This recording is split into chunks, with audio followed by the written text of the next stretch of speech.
Aziz kitobxonlar, aka-uka, opa-singillar. Bu yolg'onchi dunyoda ikki inson bizga do'st bo'lar ekan.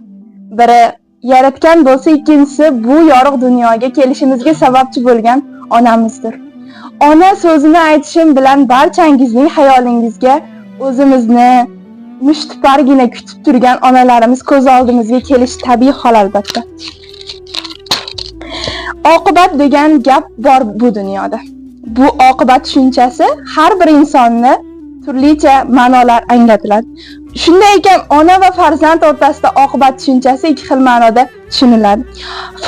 Ona farzandiga beminnat oqibat qilar ekan. Farzandi mendan keyin qolsin, unib o'ssin, rivojlansin, yaxshi inson bo'lsin deb oqibat qilsa, farzand esa minnatli oqibat qilar ekan. Ya'ni bugun bormi onam, ertaga yo'qmi? Shu ikki og'iz shirin so'zimni aytib qo'yore. Endi gapimni ayamay oqibat qilar ekanmiz. Bugun kelib ertaga ketuvchi mehmonga qiluvchi oqibatni qilar ekanmiz. Aytayotgan so'zlarimdan biroz ranjigan bo'lsangiz, meni ma'zur tutasiz. Shu so'zlarimning isboti o'laroq borib bir qabristonga borib, qabr toshlarini jimjimador qilib minnat bilan yozilib qo'yilgan aziz farzandingizdan esdalik. Bu so'z juda ham, hattoki qabr toshlariga ham minnat bilan aziz farzandingizdan esdalik. Bu dunyoni yolg'onchiligi, dunyoni 5 kunliligini isbotlab ketgan insonga aziz farzandingizdan esdalik degan jumlaning nima keragi bor endi? Gohida chin do'stlarimiz ham qadriga yetamiz, gohida yetmaymiz. Darvozani astagina ochib, sekingina, hech kim bilmayapti deb sekingina kiramiz, lekin onamiz qalbidan, dilidan kelganimizni his qiladi.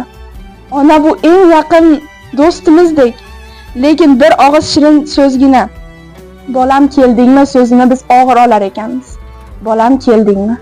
"Yo'q ona, keldim ona, lekin men yosh bola emasman-ku. Siz uxlayversangiz bo'lmaydimi?" deymiz. Lekin bu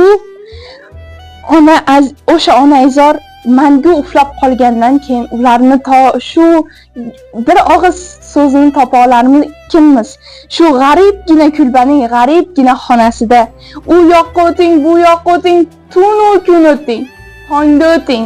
O'sha derazadan "Bolam, keldingmi?" degan so'zni topa olar ekanmizmi? Vujudimizda ikkala quloqimiz o'sha derazani tikilgan bo'ladi. O'sha tanish chehra yana ko'rinarmikin? O'sha nido qayta eshitilarmikin? "Bolam, keldingmi?"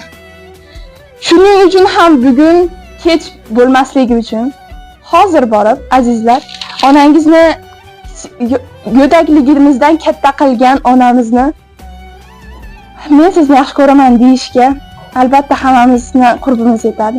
Umid qilamanki, hamma o'zini jannat iforini asrab avaylik va yaxshi so'z mo'tabar, qisqa so'z muxtasar deganlaridek hadis shariflariga ham murojaat qilamiz.